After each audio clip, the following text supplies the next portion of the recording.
Hello friends, എല്ലാ പ്രിയ കൂട്ടുകാർക്കും പുതിയൊരു വീഡിയോയിലേക്ക് സ്വാഗതം.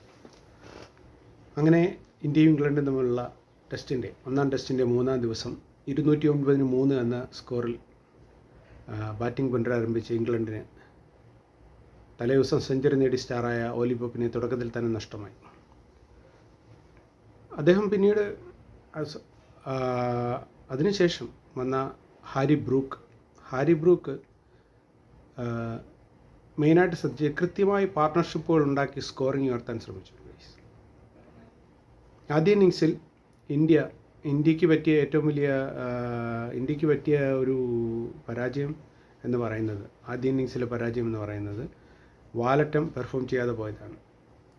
മിഡിൽ ഓർഡറും ലോവർ ഓർഡർ ബാറ്റ്സ്മാൻമാരും ഇന്ത്യക്ക് വേണ്ട രീതിയിൽ സ്കോർ ഉയർത്താൻ സാധിച്ചില്ല. അല്ലെങ്കിൽ ഒരു 500-550 റൺസ് വരെ എത്തേണ്ട ഒന്നാം ഇന്നിങ്സ് ആയിരുന്നു ഇന്ത്യയുടെ ഫസ്റ്റ് ബാറ്റിംഗ് പെർഫോമൻസ് കണ്ടപ്പോൾ നമുക്ക് തോന്നിയത്.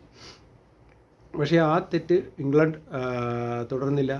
അവർ വാലറ്റത്തെ കൂട്ടുപിടിച്ച് കൃത്യമായ പാർട്ട്ണർഷിപ്പുകൾ ഉണ്ടാക്കി മുന്നോട്ട് പോയി. അതുകൊണ്ട് തന്നെ അവർക്ക് ഓൾ ഔട്ടായെങ്കിലും 465 റൺസ് നേടാൻ കഴിഞ്ഞു ഒന്നാം ഇന്നിങ്സിൽ. അതായത് ഇന്ത്യൻ സ്കോറിന് 6 റൺസ് പിറകിലാണ് അവർ ഓൾ ഔട്ടായത്. അങ്ങനെ ഇംഗ്ലണ്ടിന് വേണ്ടി ഓലി പോപ്പ് സെഞ്ചുറി നേടി. ഹാരി ബ്രൂക്ക് 99 റൺസുമായി ഔട്ടായി. സെഞ്ചുറി അദ്ദേഹത്തിന് 1 റൺസിന് നഷ്ടമായി. ഇന്ത്യൻ ബൗളേഴ്സിൽ നോക്കുമ്പോൾ ജസ്പ്രീത് ബുംറ തലേദിവസം 3 വിക്കറ്റും ഇന്ന് 2 വിക്കറ്റും നേടി.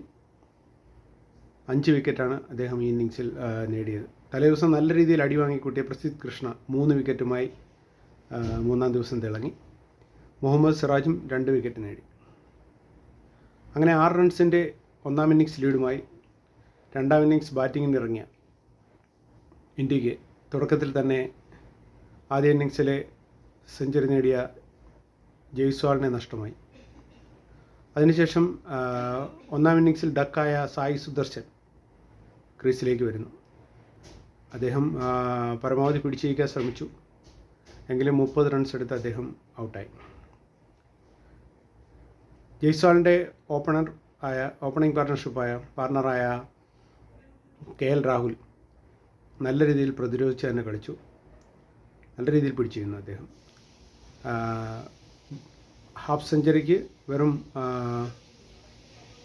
3 റൺസ് കൂടി മതി അദ്ദേഹത്തിന്. 47 റൺസുമായി KL രാഹുൽ ക്രീസിൽ ഉറച്ചു നിൽക്കുന്നു.